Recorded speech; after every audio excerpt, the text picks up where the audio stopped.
ओ राजा सारी दुनिया दा, ओ राजा सारी दुनिया दा, ओ राजा सारी दुनिया दा, ओ राजा सारी दुनिया दा। राजा दुनिया दा मालिक कौन है? मैं दो तीन शेर सुनाए ने स्वामी महाराज दे, एक शेर होर याद आया।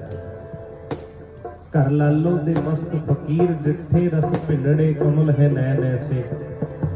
घर लालो दे मस्त फकीर डिठे रस भिंडड़े कमल है नैन ऐसे। नाइया सुन समाधियां पंछियां ने उत्थे होण इलाही गैन ऐसे।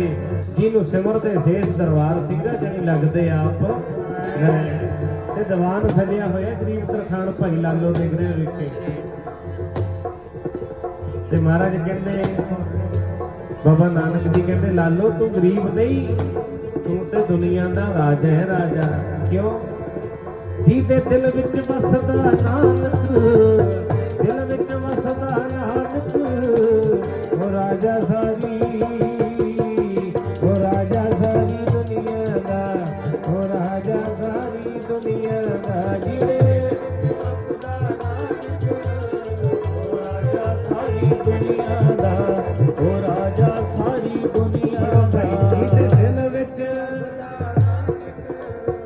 ओ राजा सारी दुनिया दा, ओ राजा सारी दुनिया दा। जिते दिल विच वसदा नानक, ओ राजा सारी, ओ राजा सारी दुनिया दा, राजा सारी दुनिया दा।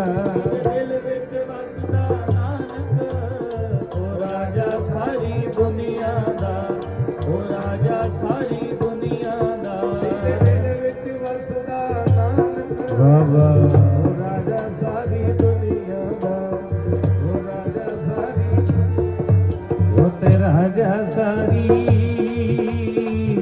राजा सारी दुनिया दा, ओ राजा सारी दुनिया दा। जिदे ओ राजा सारी दुनिया दा, ओ राजा सारी दुनिया दा, ओ राजा सारी दुनिया दा, ओ राजा सारी दुनिया दा।